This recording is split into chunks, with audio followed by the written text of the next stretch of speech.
Hello, everyone, and welcome for another expert session number 78. It's always powerful to bring together leaders from across 44 plus markets who care not just about performance, but about beliefs that makes performance possible. This session today is sponsored by AirMeet, the platform that powers our sessions, VTEX, the enterprise commerce platform trusted by global brands, PagBank, helping businesses move money with speed and simplicity, Sinatra, building AI-powered omnichannel agents, and eDesk, supporting over 5,000 brands in delivering fast, personalized customer service at scale. This session is going to be today. I'm joined by Kevin Ertel, a seasoned leader who spent decades scaling teams and driving digital transformation across retail and consumer brands. Kevin balances operational discipline with a deeply human approach to leadership, exactly the perspective that we need in a conversation about belief and culture. And our main guest today, Matt Marcotte, Marcotte. You will correct me soon. He has shaped culture and transformation at some of the world's most admired companies, from scaling culture at Apple to reigniting heritage at Bergdorf Goodman to navigating speed at scale at Salesforce. He's the author of Build on Belief, a book that argues profit is the reward for doing the right thing. And the right thing always starts with your people.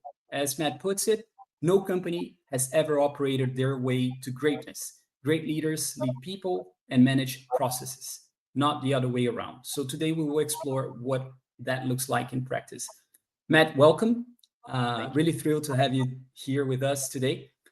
We always start with a provocative opening question. And the question for you is, Mark Benioff once said, if you're not defining the future, you're being defined by it. You've been inside Salesforce and other giants. So looking back, were you ever being defined by the system, or have you always led from belief? Yeah, very good provocative question, Carlos. Thank you. It's here's what I would say. And if I look back at my career, I think when I was young, I assume this is for most people. I think when you're young, you are learning what it means to be inside a system as you join companies, right? You start to understand how they operate, what's important, all of that kind of stuff. And at the same time, for me, I was also forming or refining what I believed, how I thought I should lead, how I thought I achieved results. And so as I kept growing in my career, I really tried to understand the system that I was in. So I refer to it as a company's currency, right? So there are the politics, the culture, the values, the unspoken rules, how a company operates and how people achieve success. And why that was so important for me was because if I understood that, then I could actually figure out how to navigate within that system to achieve success on the terms that I wanted to achieve it, in the way that I believed to lead, or how to show up, or how to achieve success. And so without that understanding, you just keep bumping up against obstacles. If I pull back a little bit to even before I got into companies, I got really, really clear about interviewing the people who were interviewing me about the culture, about the company's values, about their beliefs, to make sure that they align with me and vice versa. Because for me, it wasn't just about the role, it was about the culture, the environment where I could actually create something or help to drive results. I've said about myself, I've never been a hired gun. Like, there are a lot of people who will just take a job to take a job. I have to believe in what the brand stands for. And that doesn't mean that I participate in the brand.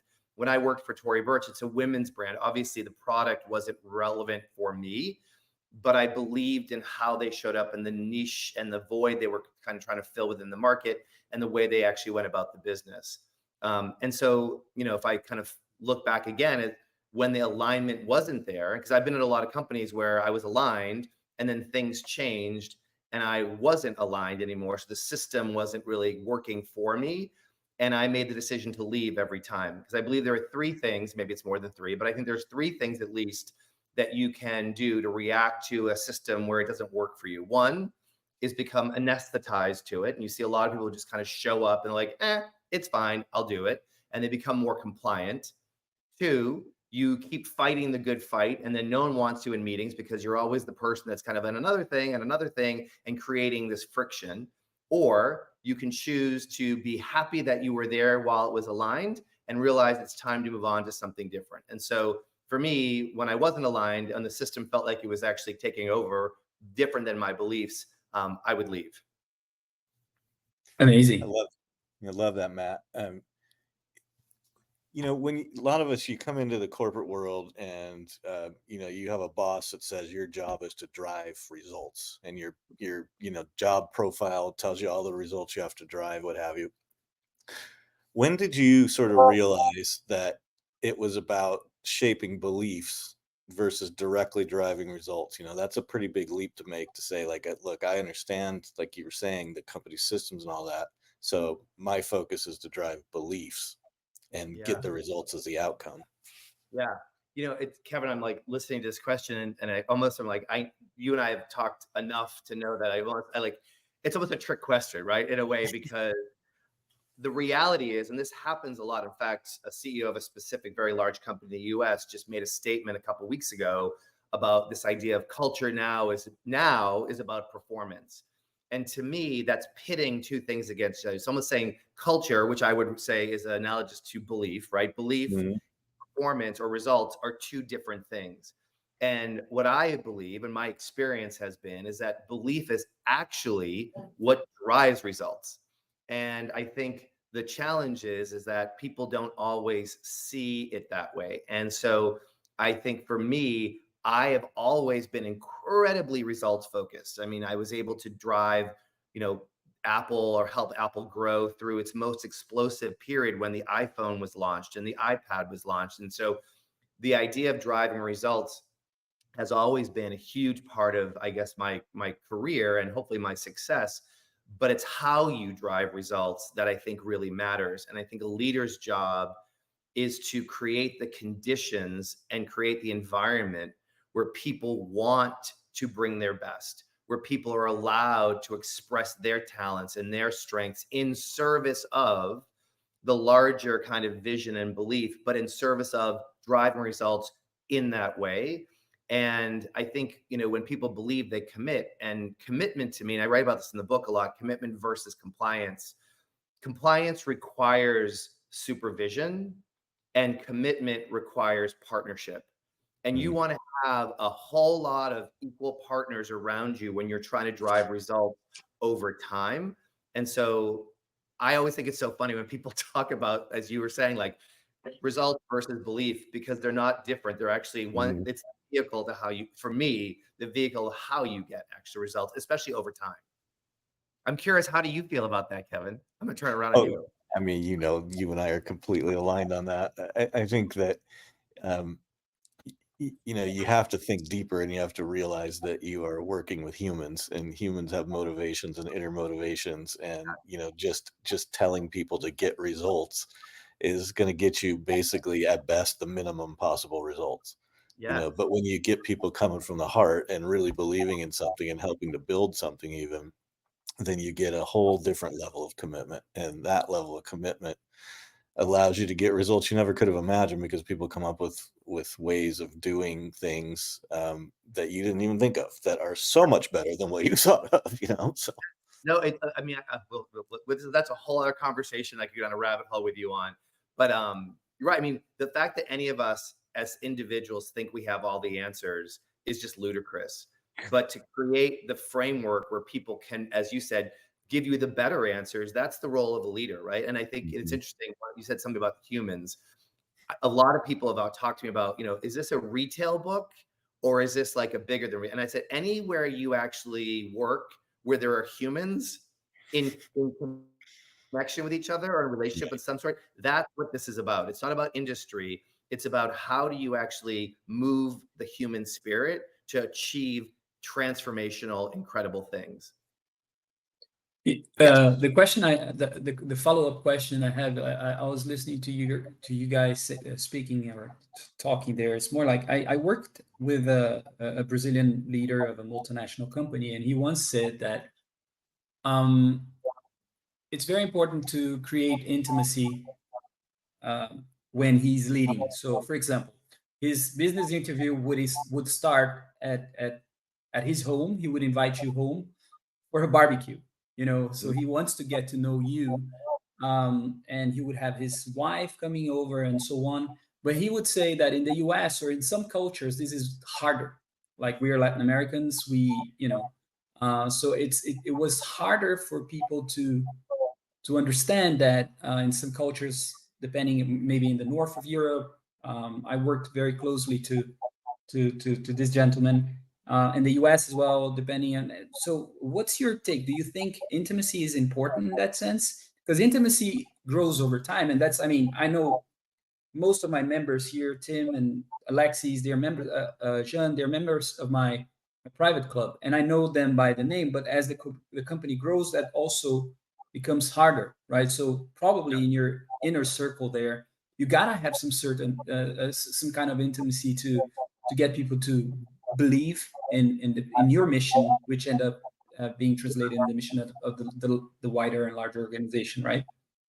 So there's two ways I want to answer this. One, and I won't go into the whole thing, there's a framework within the book that I talk about that I've used my whole career, and it's about how you actually build human relationships. And the very first stage of that is connect. And what connection means is what you're just talking about, Carlos, getting to understand others, being curious, creating that kind of, as you would say, more intimate cellular connection so that you actually start to know the person. So in order to lead people, you have to understand their motivations, their triggers, what they need, what they don't want, all the different things, right? So connection is a huge piece, but I actually want to take it to a little bit of a different angle. Another thing that I talk a lot about, and I have my whole career, is this idea of heart, head, hands. What we feel, what we know, and what we do. And so for me, humans are wired to feel first. And intimacy or connection or that barbecue is about creating an emotional moment where it's about us connecting kinetically. But if you actually take those three words, which I think is so interesting, and you Google them in that order, the majority of the search results come back with it reversed to head, heart, hands, which is the more accepted framework, I would say, given what you just said, probably mostly in at least the US. And the idea is that you start out with intellectual kind of strategies. You tell people the data, and then you hope that attached to the data emotionally, which just sounds ridiculous when you say it out loud. And then you hope that means that they do something with it. And like I said, if you think about how you move people, you have to understand how humans are wired. And humans are wired to be tribal. We want to connect. We want to be in connection.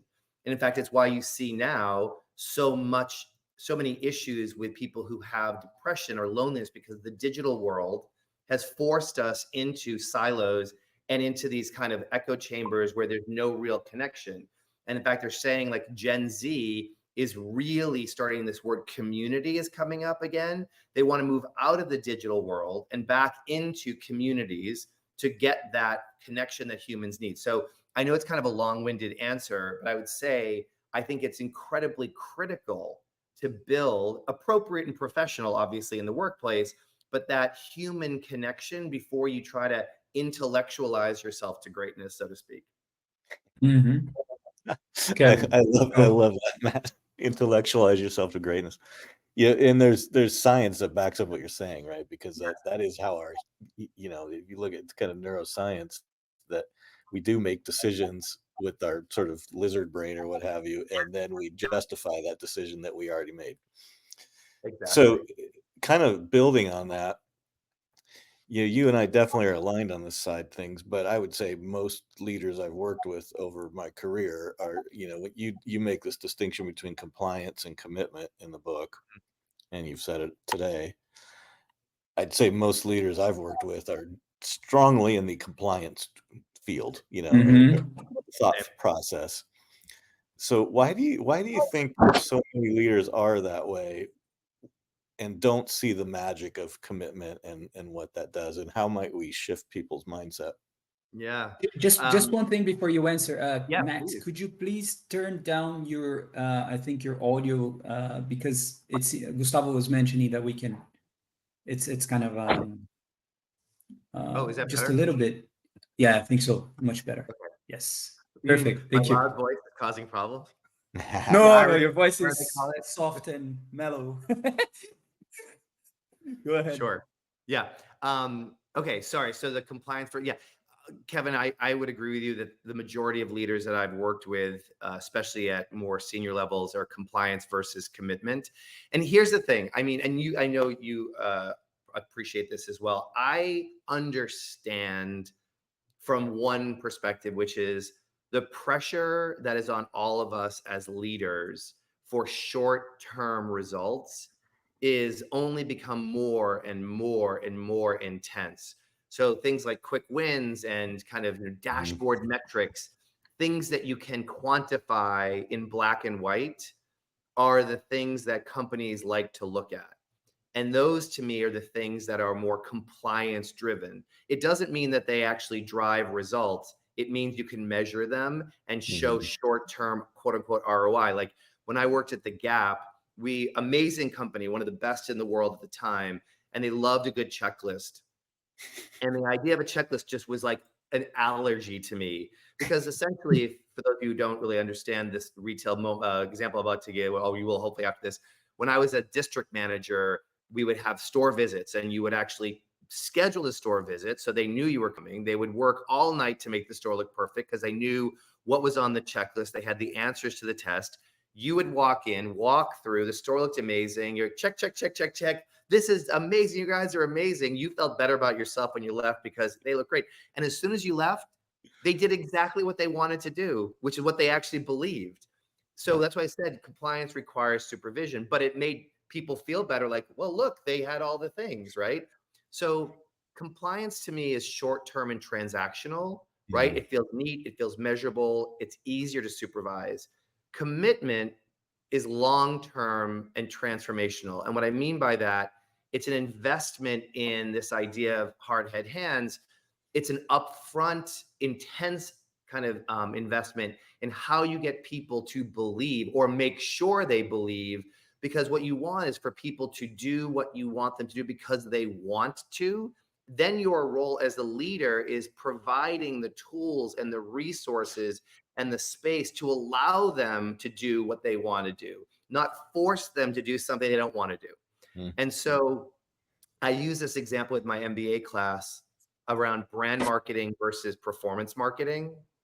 So brand marketing is more in the commitment space. It's harder to measure the ROI, but it creates this halo effect of how people feel about the brand. Performance marketing is like 6,000 metrics that you can actually show. But what they found over the course of time is performance marketing was actually deteriorating brand value, because no more was it about the story, the connection, the long term. It was about just the next order, the next purchase. And so in some ways they're analogous, right? So commitment and compliance are kind of like brand marketing and performance marketing in this particular, but I think it's hard for leaders because you have to have the courage to kind of create clarity and build commitment, and then build metrics that you can be able to define the ROI based on what you're trying to do. I really love this conversation. Yeah, I'm just thinking here. This was not in the script I shared, but it's more like, because you mentioned pressure, and I think all of the companies you both worked for, they're listed companies. Therefore, the pressure of having to look good and perform, and having a CEO there who, well, they're looking at metrics and profit and all these conversations. So I'm more like thinking listed companies versus non-listed companies, and the whole that whole conversation. I mean, I think it's when you're working potentially for a non-listed company, the whole, at least the culture, it's probably stronger as well to feel like the um, I'm looking for the word here, but yeah, just not having to look good. I'm not saying it's perfect. It's never perfect, like, but Yeah. at least. I will tell you, having worked for both private and public companies, it's not as Mhm. different as you would think. I was going to say Okay. the same thing. You've got investors that are in privately held companies, and even if Mhm. it's a company that's 100% owned by the founders, they have expectations as well. But you're right, Okay. Carla. The general idea of having to report earnings every 3 months, well, I think that's what I say. I totally understand the challenge. I'm a big believer in parallel pathing. You don't have to Mhm. choose either or. You're making investments as you're moving. It's like building a plane when you're flying it. And that's what I was saying. If you understand the environment that you work in, where you're starting from, and where you need to go, then you can build strategies that actually help you move there. And I think the interesting thing is it doesn't take as long as people think it does if you make the right investments up front. So there's it's more kind of front loading and then being able to reap those benefits in the long term. But you've got to be willing to make those investments as well as continue to kind of like steer the ship as you're moving along. Kevin, any observations there on your experience, remarks? Yeah, I mean, what Matt said at the end there is something I strongly believe in. You have to slow down to speed up, and that's one of Mhm. those terms that sounds opposite of each other. But if you take a little bit time to set things up with people, then it goes much faster. When Yeah. when people co-create the strategy Mhm. or Mhm. the process or whatever that you're building, then they own it much more. There's something called the IKEA effect. I don't know if you've ever heard of this, but it was Dan O'Reilly, the behavioral economics, put the study together, and he had a couple groups where in one group he gave them a piece of pre-built IKEA furniture, and he asked them how much it was worth.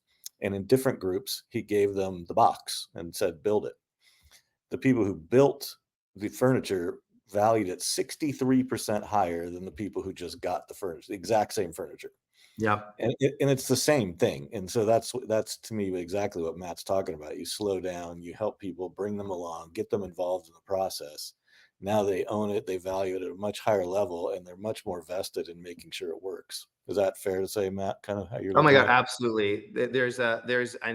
There's a way of looking at this, and the idea of, we've probably all heard these terms: lowest common denominator versus highest common denominator. And I think most organizations work at the lowest common denominator, which is the giving them the piece of furniture.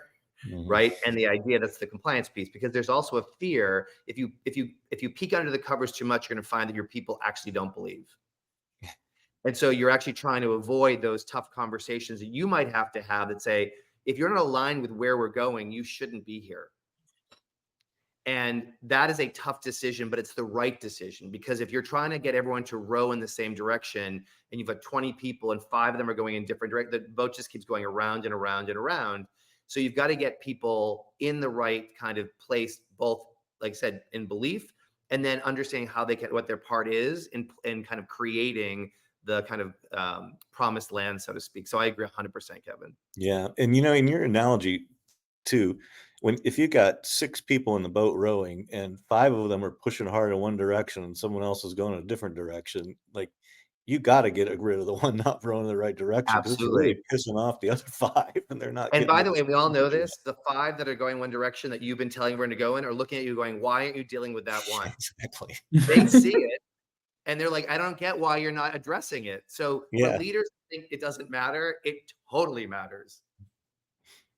Anyway, There's something also that I find it very interesting about the experience that you both have, which is global, right? yeah. And being global leaders, and I want to connect this with our community here, which is our purpose to be a truly global, as you could see, community.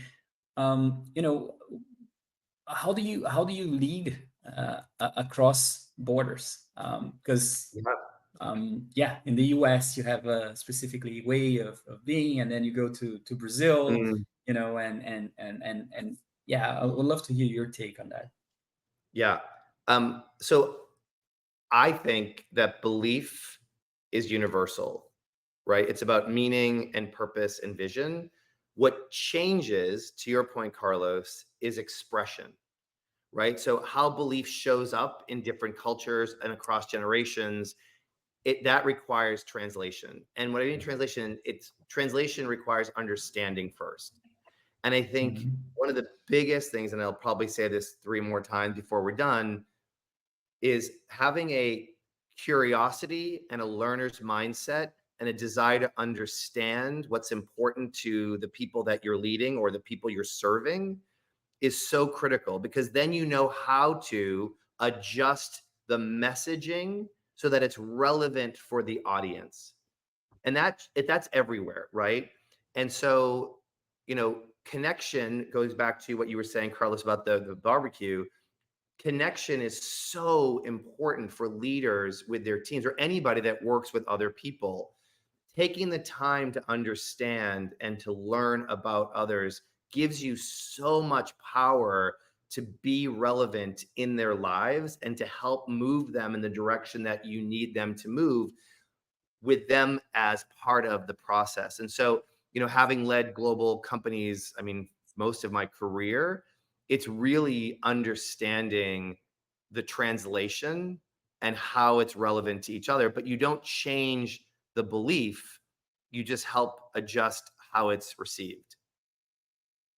Mm-hmm. Mm-hmm. There's a good movie I watched recently, actually 3 times. Jake Gyllenhaal, and Yeah, another yeah. guy. He's a Danish guy. It's called, I think it's The Covenant, and it's Jake is like this soldier in the U.S. From the U.S. in some kind of war. I don't remember where he was, Pakistan and they needed a local guy, right, who could uh, be the interpreter. And there's a scene there where he says, "Well, I need a translator," and the guy goes and says, "No, you need an interpreter." And I thought that difference was so subtle but so important to what you're saying, because sometimes we think we need a translator when we actually need someone who not only can translate but can tell us the nuances, right? Specifically in local cultures, but also in large organizations, like, because sometimes we can see we just hear things, but you don't know the nuances, right? So your thoughts, and both of you. Whoa.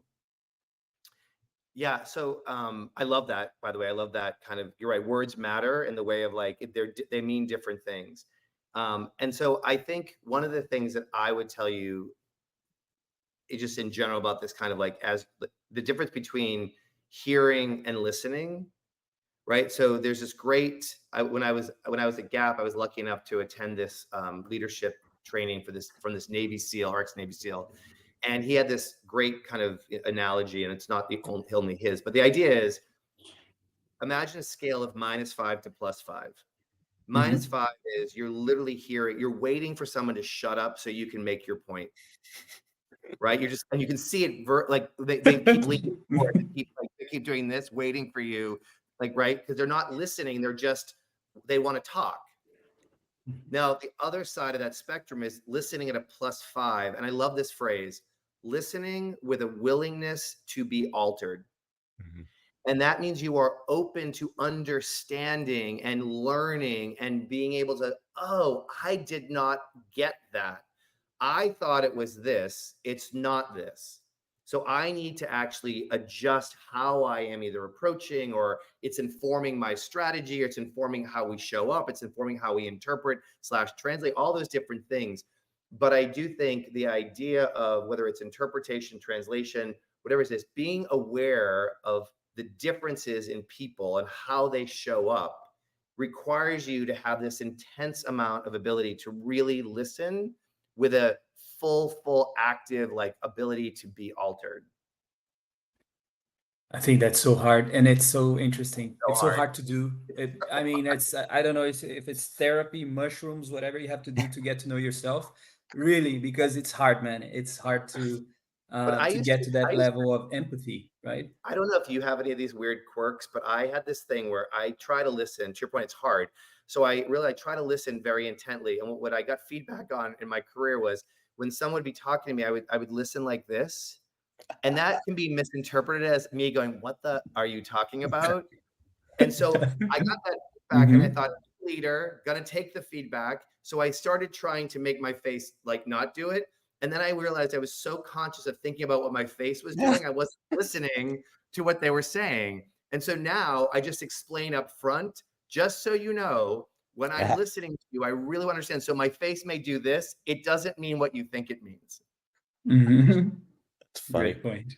Carlos, you used a word. I heard someone say this recently, and I think it changed my mind. You said empathy, and I heard someone recently tell me, don't think about empathy, think about curiosity.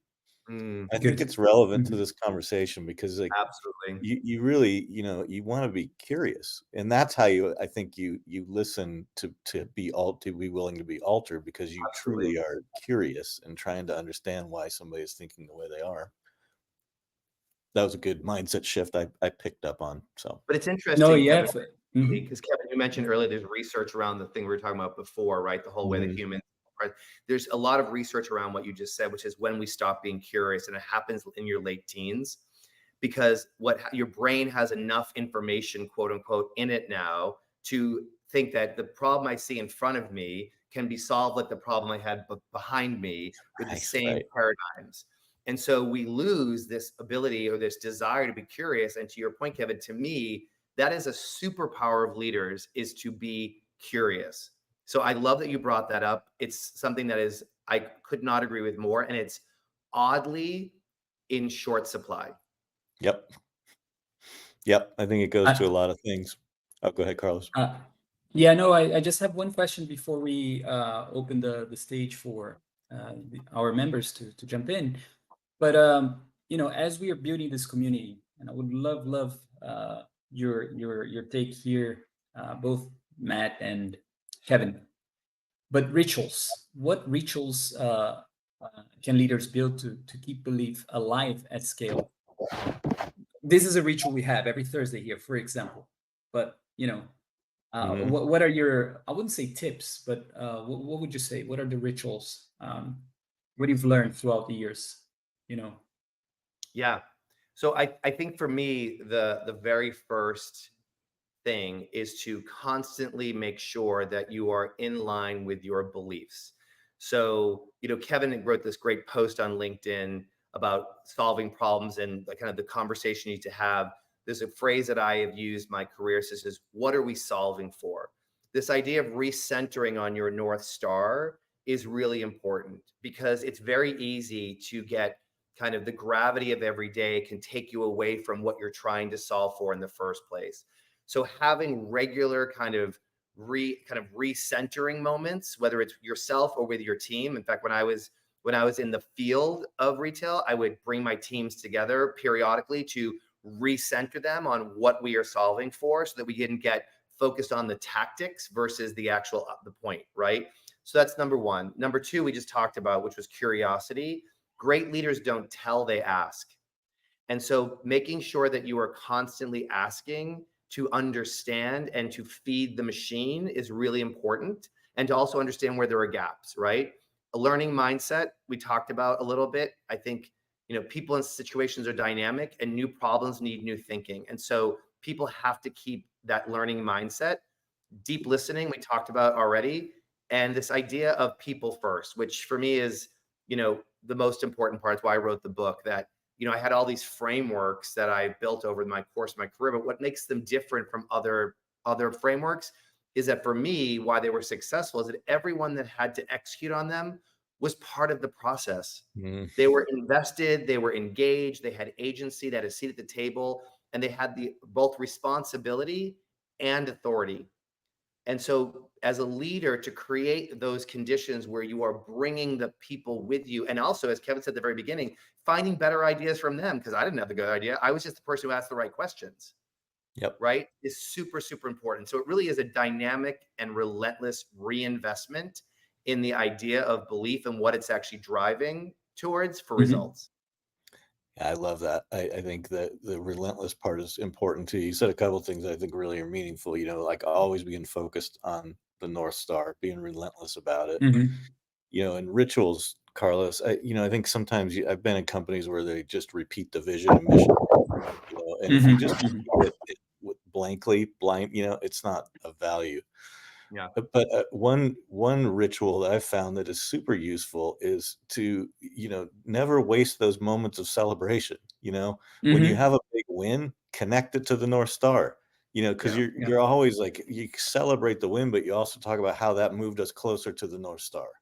And just that's, I think, a really good way to sort of codify the idea, the belief that what we're doing is pushing 100%. us towards that. And it's a fun way to do it because you're doing it in a celebration. So that's a, good way to go. Love that. That's super cool. Thank you. Gustavo, yeah, awesome. Go ahead, Jen. Welcome. Thank you. Thank you. Can you see me? I'm not seeing. Oh, yeah. Yes. No, We see. Yep. Hey, Matt, Kevin. Really interesting. Really interesting conversations. One that one aspect of the conversation that resonated a lot with me with the whole discussion about corporate culture, right? At the very beginning. And when you mentioned that culture is actually the foundation for performance and not the other way around, right? So I'm curious about your take on one specific aspect of corporate culture in an evolving organization, right? So I worked for a company that had and still has a very, very strong corporate culture, and this was something that really, kind of built the whole, like I said, foundation for the company to be successful and so on. But in my opinion, having a very strong corporate culture is definitely easier when you operate in a smaller company. So typically startups, you have very, very close proximity to the founding teams, where you typically also have a lot of empowerment based on trust, right? So I'm as a founder, I'm hiring good people that I trust, and then I empower them. I give them the power to make decisions on my behalf because they understand the long-term vision. As the company grows and eventually goes public and everything like that, maintaining this very cohesive and relatable corporate culture becomes increasingly more and more difficult, right? Culture tends to dilute, and people do not feel as connected to the founders, let's say, as the ones who joined very early on, right? Yes. So Right. my question is, how do you manage to maintain a very cohesive and very relatable corporate culture for performance in huge companies like Gap or Apple and others, Yeah. right? Yep. So what's the secret behind that? Yeah. By the way, there's an entire section in my book about this exact conversation about startups specifically, and how you said, like, when you start out, all the things you said, I won't repeat it. There's something to be said for this idea of codifying and defining what your culture is. And I'm a big believer in defining words. So if we talk about something like responsibility or accountability as a value of a company, how do you define what those words mean, what it means for the company, what it is and what it isn't? And the reason I say that is then when you're interviewing people, you can actually ask questions to pull out how they feel about the kind of accountability, as an example, that your company believes in. And I think most companies don't vet for culture the same way they vet for resume experience. And so what you end up with, especially as you said, Gene, when you have bigger companies or more successful companies, they're growing, and you bring in professional management, you end up bringing the baggage with them versus actually making sure there's alignment at the most important areas, one of them being culture. When I was at Apple, we were in explosive growth. We were hiring, we went from 10,000 employees to 25,000 employees in a year and a half. We also had to sunset some of our existing employees who didn't want to sell to PC owners. It's when the iPod was all of a sudden introduced to PC owners. Anyway, long story short, we couldn't actually hire the amount of people with the technical skills because there were so many that we needed, and Apple was a niche business at that time. What we hired for was attitude, aptitude, people who wanted to be in service to customers, people who wanted people to love Apple as much as those people were hiring did. All these things that you would call soft skills, which I hate that phrase, but things that were attitude and aptitude and belief, with our belief that we could teach them the technical pieces. And now we had to invest in that, which we did as a company. But we were very clear, because if we had actually brought on 15,000 people in that short period of time without doing what we did, we would have fundamentally changed the organization. Because Apple, like, was a very, and is, or especially that time, was a very culturally driven company. It wasn't just the products, it was about what the products could do and the creativity that surrounded it. So we had to be very intentional about what our order of importance was about how we made decisions on hiring, as an example. I love that though, and I think that small company, big company, no matter what, in my experience, I always hire on attitude first and technical skills second, because you look at the people you fire. What did you fire them for? It's usually the attitude, not the technical skills. So you should hire in the same way. There's to the culture question, there's a restaurateur, Danny Meyer. He had this quote. It's something along the lines of, your organization's culture is the sum of all the wanted behaviors that you celebrate minus the unwanted behaviors that you tolerate. Mm-hmm. And I think that resonates so tightly with me that I could think about, as the company gets bigger, you just really have to identify what are those behaviors that are the right ones, the way that we row the boat in the right way, whatever that you want to talk about, celebrate those. And then you just can't tolerate the ones that aren't. And I think that's how you maintain a culture, long term and as you scale.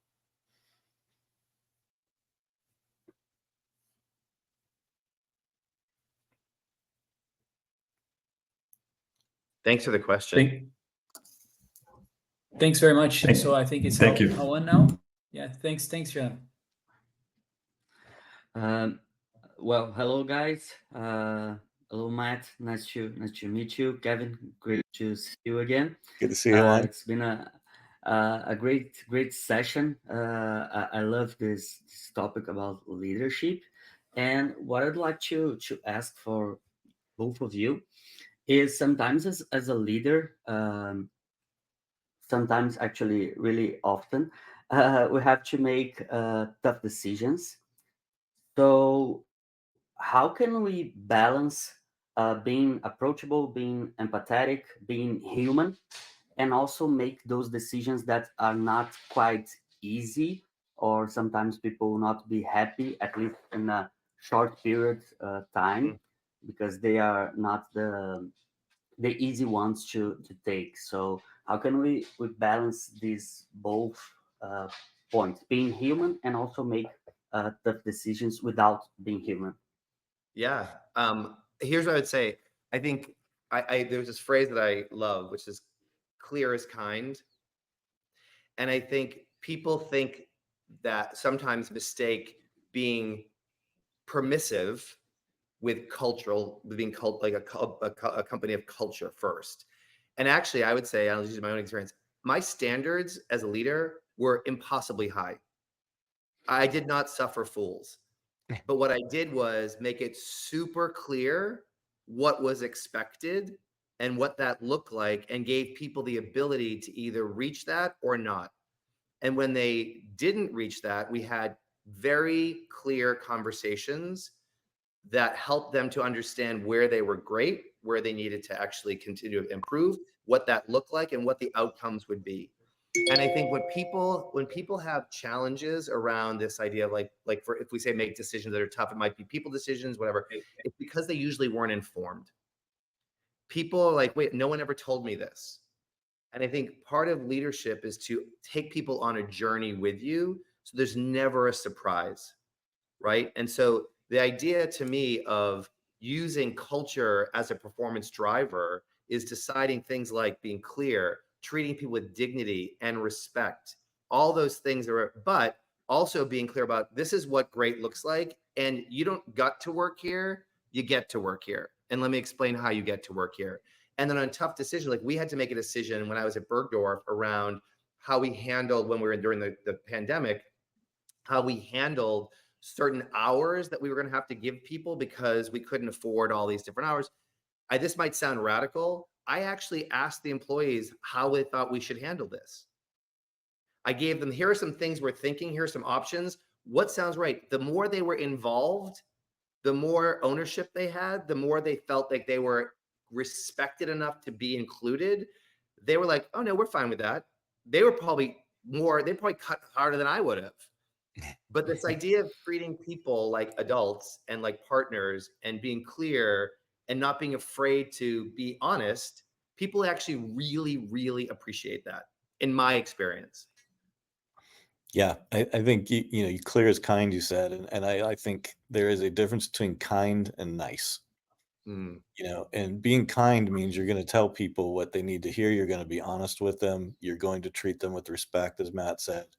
And even when you're delivering a message that is not going to be, received happily, they know that you are delivering it with clarity, with respect, with understanding, and and that you're explaining the reason and the why behind it. That they can respect that you have a thoughtful reason why you had to do something difficult, even if they don't love it. And that's being kind, and that's I think a big difference. Tough love. Thank you. Tough love, exactly. Thank you, guys. Thanks so much. Thanks, Juan.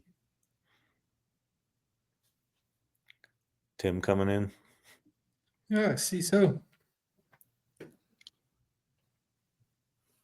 For whatever reason, my camera's off. No worries. We can hear you though. Because Yeah, there you're from there you go. because you're from Holland, not Netherlands. Sorry, you can't say Holland. no worries. I'm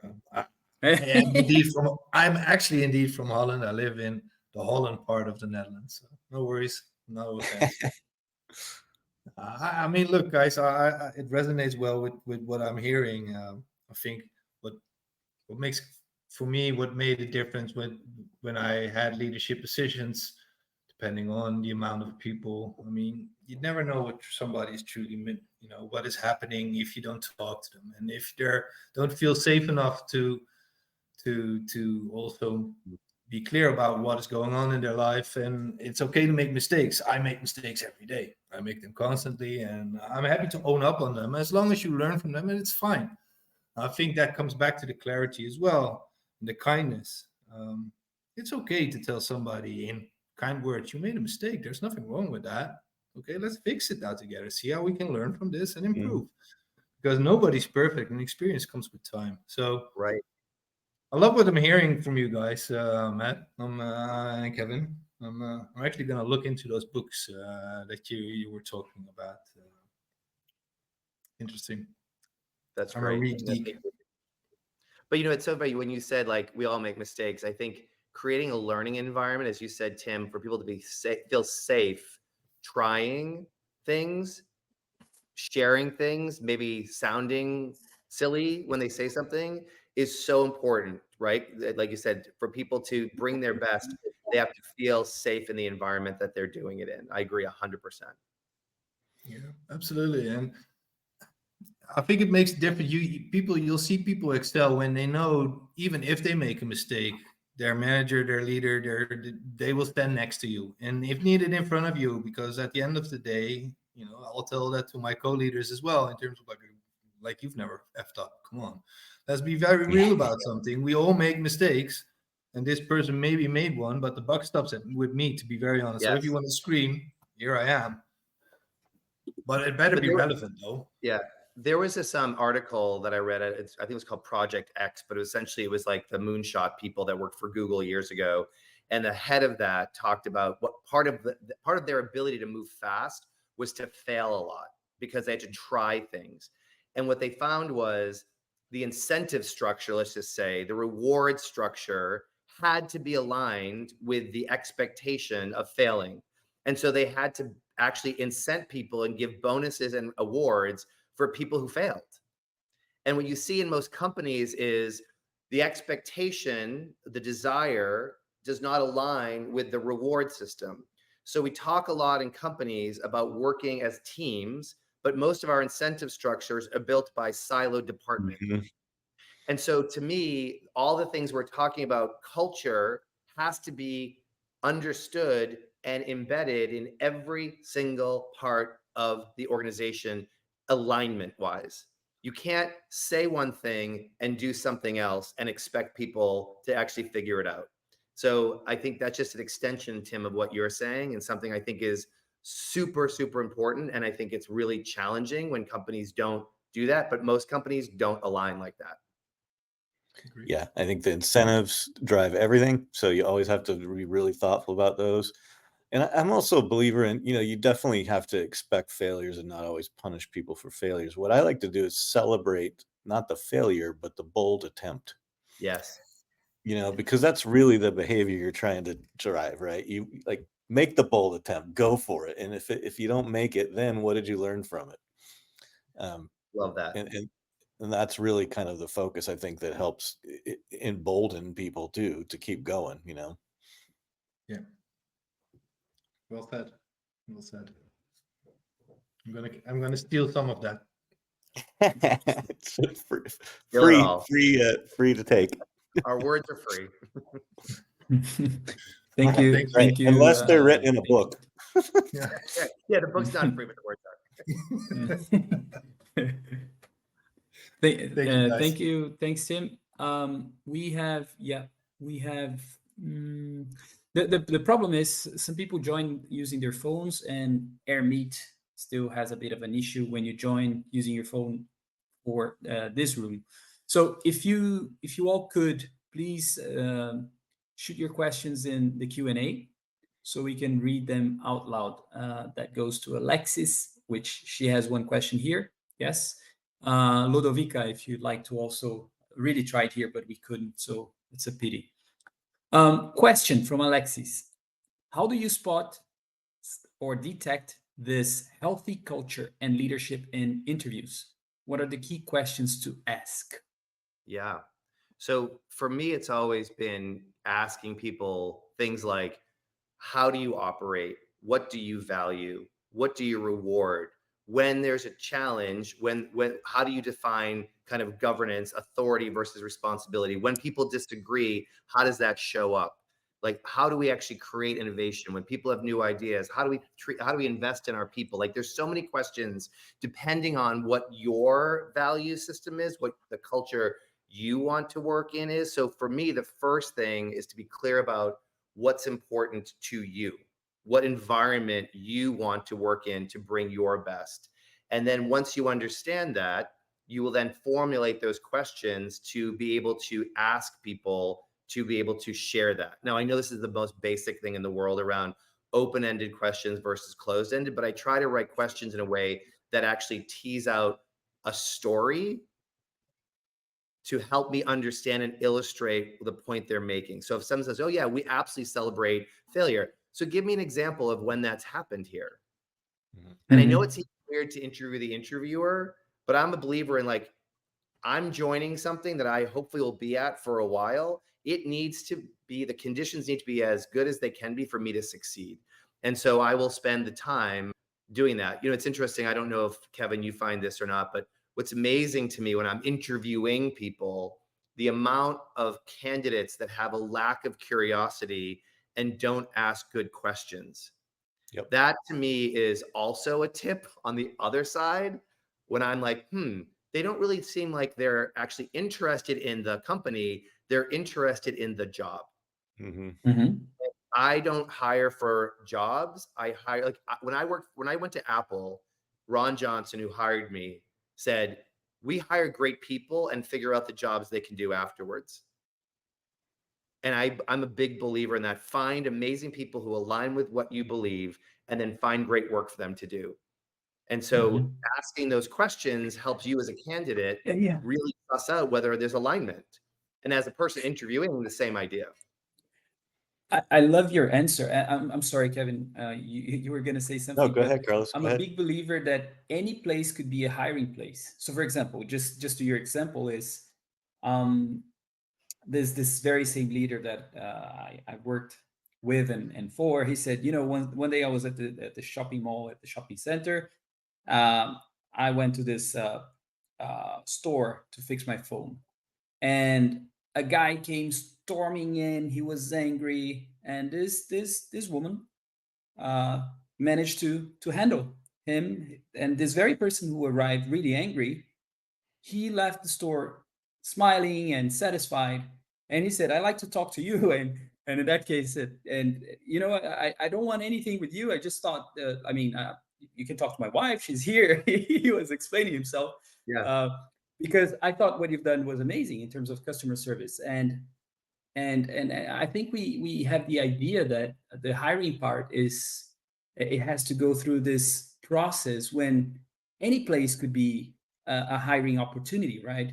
I look at Evolve here, what we are building, like referring people, and um, so your take on hiring, and how do you hire people? I think it's part of the hiring process, but what do you look for people as well, right? You're saying character, and hire for not the job, but Yeah. you look for some Yeah. specific traits. And But see, it's interesting. So you just said something very important about it can be anywhere. And so the clearer you become into what is important to you to achieve Mhm. success, there's a part of your brain called a reticular activator that when you put things into it, it searches the world for those things.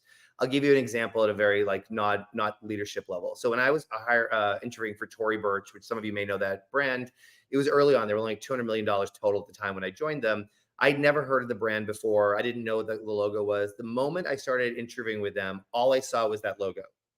It's like Mhm. all of a sudden, everywhere I looked, I saw Tory Burch, and I'm like, I guess it's been there all along. I just wasn't I wasn't kind of focused on it. So to me, like my husband hates going shopping with me because everywhere I go, it's about the customer experience. And Mhm. everywhere I go, I'm constantly assessing how people are connecting, assessing, delivering, exceeding, transforming, which is a framework that I use a lot. And it's just like I can't help myself. So the clearer you become, the more you start to look for it and see it in the world. But it's funny. There's this thing: only 15% of Americans, this is a research done by 10 years ago, I haven't seen a new one, are what they call learning agile, which means they make sense of the experiences that happen to them. Mhm. Mhm. So as leaders, our opportunity is to get super clear about what we believe, what we actually are looking for, what's important to us, and constantly look for ways to kind of keep adding to that context.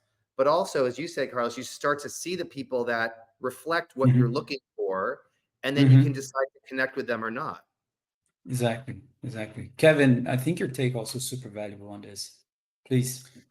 Well, some of the questions that Matt was referencing at the beginning, if you think about them, they were all behavior questions. So they weren't about tell me the time you got X% conversion on sales and what it Yeah. did to your pet. Yeah.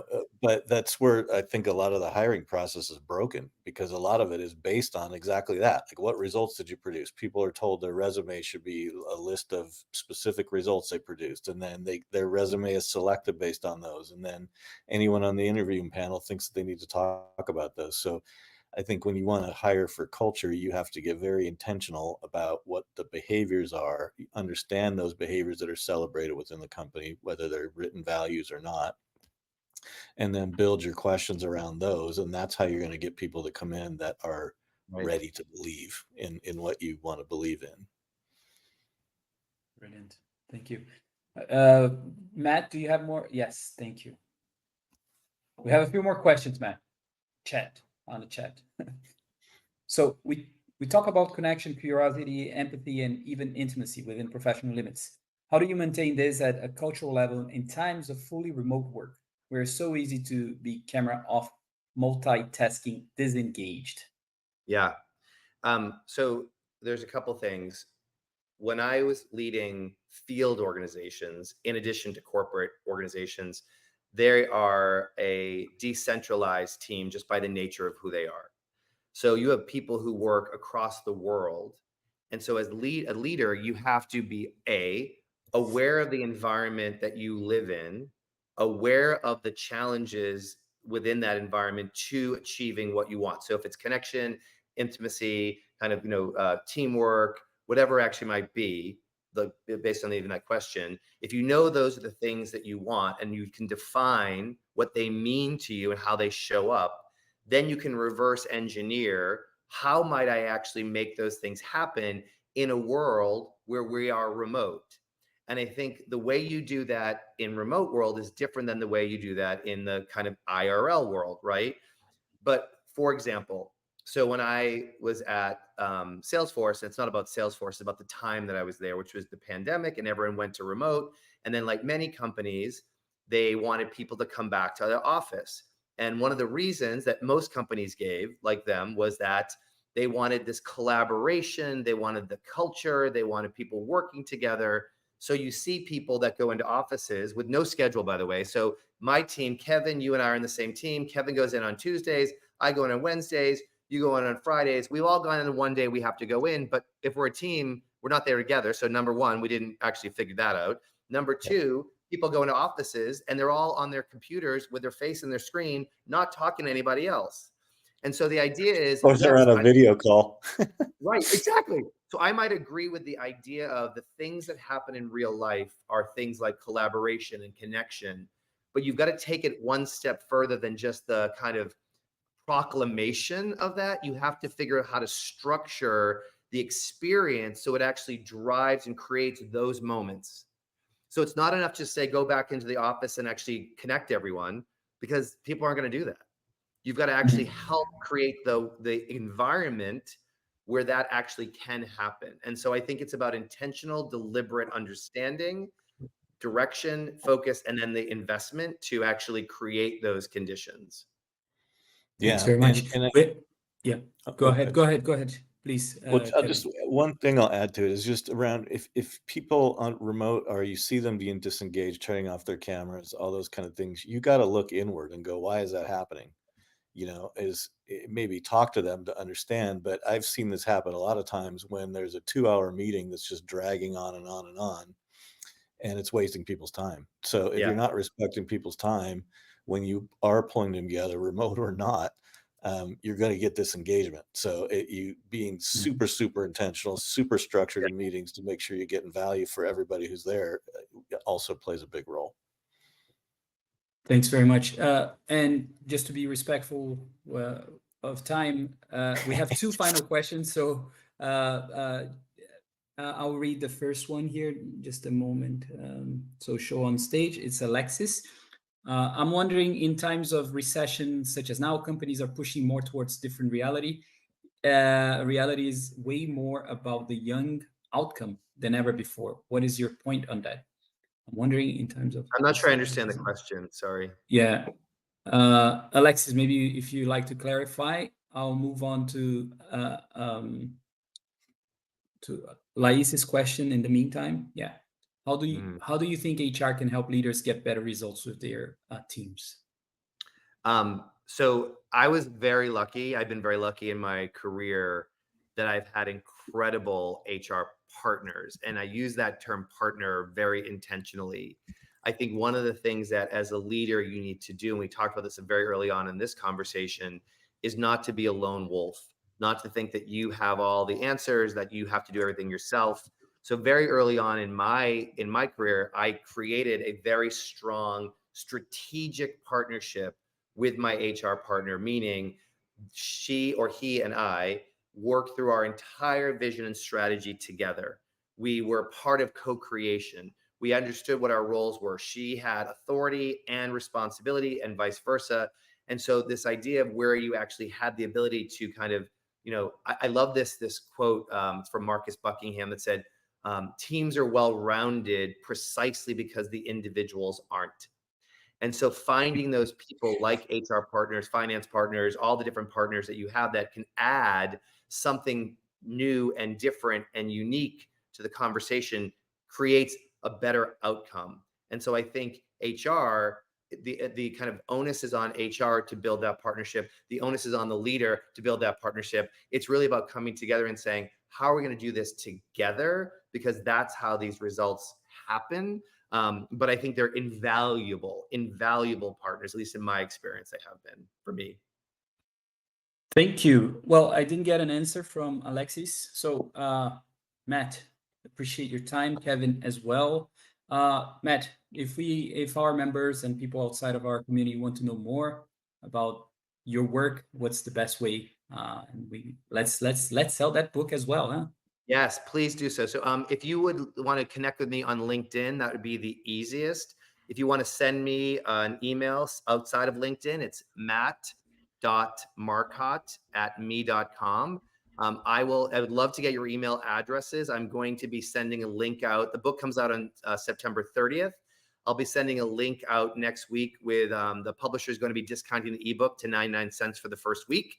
So it's like a super low lift on the financial side to get the book. But I would really appreciate if you would participate and join me on the journey of that. So once again, matt.marcotte@me.com or on LinkedIn, Matt Marcotte.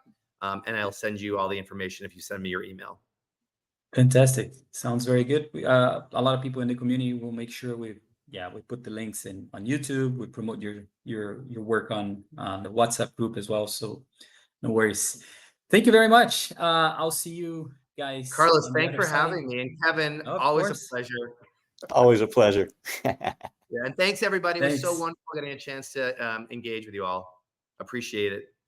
Thank you.